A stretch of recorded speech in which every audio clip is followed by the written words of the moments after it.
आज का हमारा क्वेश्चन जो है it's a very famous problem कि हमारे पास एक स्क्वायर है और स्क्वायर में हमारे पास उसको 4 पार्ट्स में डिवाइड किया गया है, जबकि 3 पार्ट्स का एरिया हमें गिवन है और जबकि हमारे पास 4th पार्ट का एरिया हमने फाइंड करना है।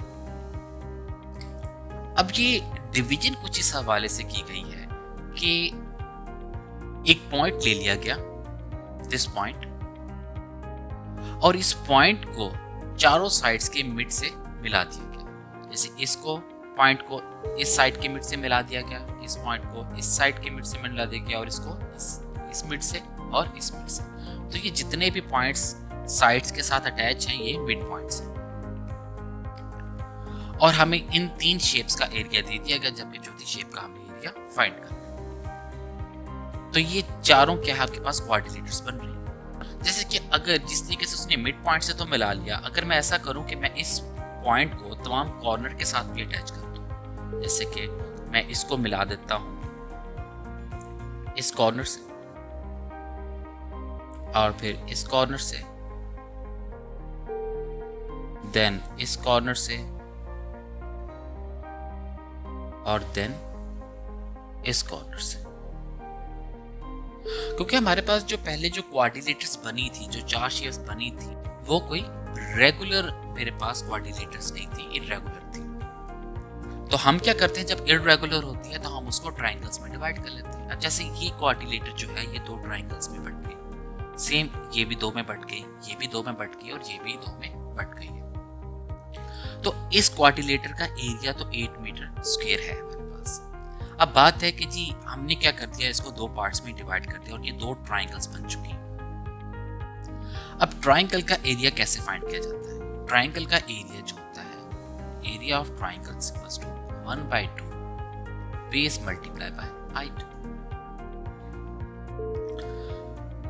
अब यहां पर देखें कि हमारे पास जो बेसिस हैं, जैसे इस ट्रायंगल की बेस और इस ट्रायंगल की बेस इक्वल है, क्योंकि ये मिड से हम अगर नोट करें तो ये मिड से ज्वाइन किया गया है इसको, तो जितना पार्ट इस साइड पर है उतना ही पार्ट इस साइड पर भी है। तो इट मींस इनकी बेस तो सेम है और यहाँ से इनकी हाइट भी क्या होगी, वो सेम होगी। अगर मैं इसकी हाइट यहाँ से मेजर करूँ तो इन दोनों ट्रायंगल्स की हाइट भी सेम होगी।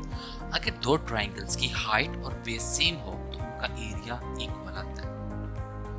तो इस तरीके से मैं ये कह सकता हूं कि अगर इसका एरिया A है तो इसका एरिया भी A होगा। और फिर सेम केस इसके लिए है कि अगर इसका एरिया मेरे पास B है तो इसका एरिया भी B होगा, और अगर इसका एरिया C है तो इसका एरिया भी C होगा, और फाइनली अगर इसका एरिया D है तो इसका एरिया भी D होगा।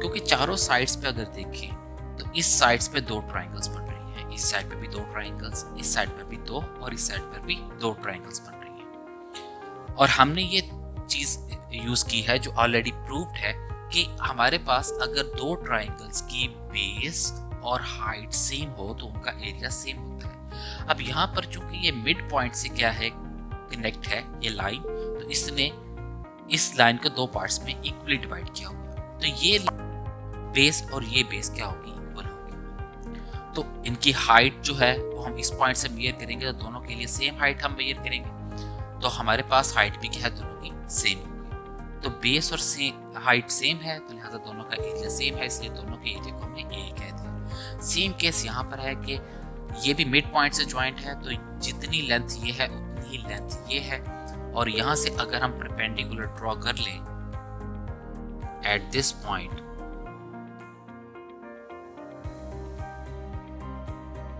तो ये आ गई इसकी हाइट। तो हम बेस को यूज करते हुए कि दोनों की हाइट भी सेम है और क्या है, बेस भी सेम है, तो हमारे पास इनका एरिया भी सेम आएगा, इसलिए हमने दोनों को भी BB और इसको CC और इसको DD कह दिया। अब यहाँ पर देखें तो हमारे पास क्या आ रहा है कि अगर मैं इन दोनों के एरिया को ऐड करूँ तो जो मेरे पास एरिया जो पहले से शेप का है उसके इक्वल आएगा।